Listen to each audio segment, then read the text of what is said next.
Dito sa mundo ng cryptocurrency ay kadalasan ay maikli ang buhay ng mga projects.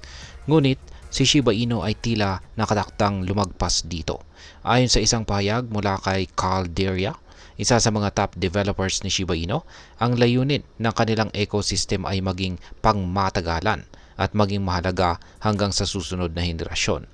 Ibinahagi po niya ang planong uh, i-pass the torch o ipasa ang mga Shiba Inu ecosystem tokens gaya po ni SHIB, Leash, Bone at Treat sa mga susunod na crypto enthusiasts. Pero paano po nila ito gagawin? Kaya ayan po ang siyang ating pag-uusapan sa video na ito.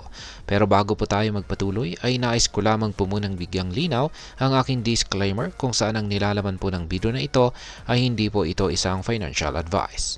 For education and information purposes lamang po ang layunin nito. Ano nga ba ang Shiba Inu ecosystem tokens at ano ang kanilang gamit? Yan. Ang ecosystem ni Shiba Inu ay binubuo ng apat na mga pangunahing tokens na may kanya-kanya pong mga papel. Una ay si SHIB.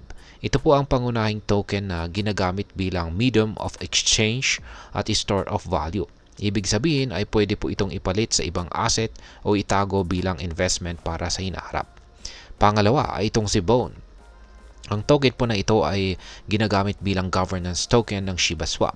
Sa madaling salita, ito ay nagbibigay ng kapangyarihan sa mga users para bumoto sa mga desisyon na may kaugnayan po sa ecosystem.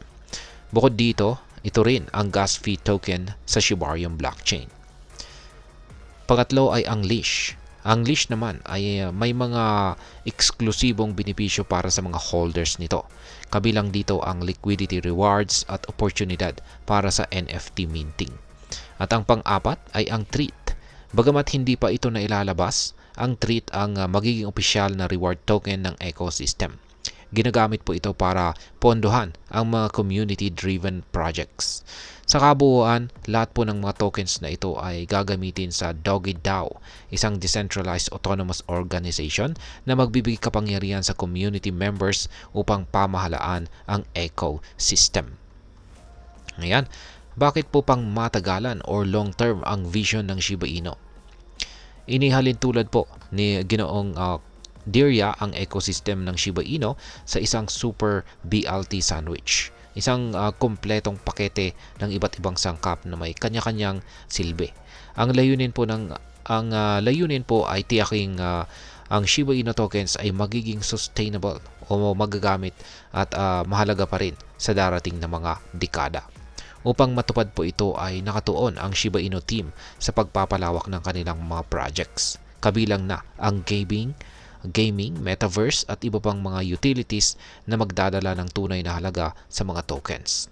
Sa ganitong paraan ay makakalikha po ito ng ecosystem na hindi lamang para sa kasalukuyan kundi pati na rin para sa mga susunod na henerasyon. Ayan. Ngayon ay ano po ang maaaring maging epekto nito para sa atin bilang mga Pinoy crypto investors or traders. Yan, bilang mga Pinoy crypto trader o investor ni Shiba Inu, ang long-term vision na ito ng Shiba Inu ay may malalim po na kahulugan. Una ay mas mahabang panahon para mag-invest.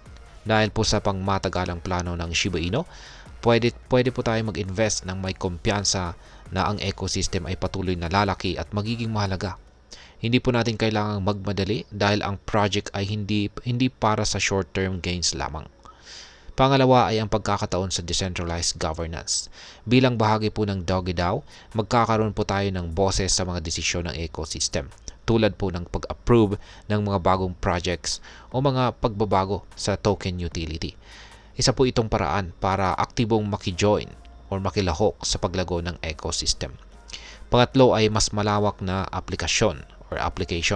Sa tulong po ng utilities tulad ng gaming at metaverse, pwede po natin gamitin ang SHIB at iba pang mga tokens para sa mas maraming paraan, kung saan ay nagbibigay po ng pagkakataon para sa diversification ng ating crypto portfolio. Pang-apat o panghuli ay ang paghahanda para sa kinabukasan.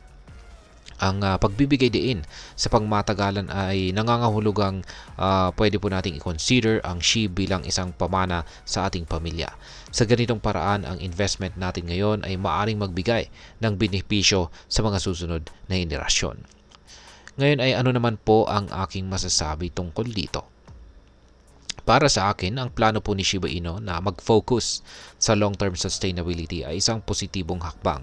Sa mundo po ng cryptocurrency, kung saan maraming projects ang mabilis na nawawala, ang pagbibigay po ng halaga sa hinaharap ay nagdadala ng kredibilidad. Subalit mahalagang tandaan ang tagumpay po ni Shiba Inu ay nakasalalay pa rin sa community support at execution ng team sa kanilang mga plano. Ang utilities tulad po ng metaverse, gaming at DogiDAO ay kailangang maipatupad ng epektibo upang mapanatili ang interes ng mga investors at mapalago ang ecosystem nito. Ngayon, kung ikaw ay isang Pinoy na naghahanap po ng investment na may potensyal para sa pangmatagalang kita or long-term gain, si Shiba Inu ay isang project na sulit pag-aralan. Pero tulad ng anumang crypto investment, laging tandaan ang DYOR o do your own research. Siguraduhin naiintindihan mo ang mga risk at huwag pong mag-invest ng higit sa kaya mong wala. At sa huli, ang pangako ni Shiba Inu para sa mga susunod na henerasyon ay isang nakaka-excite na balita. Pero lagi pong mag-ingat sa paghawak ng crypto.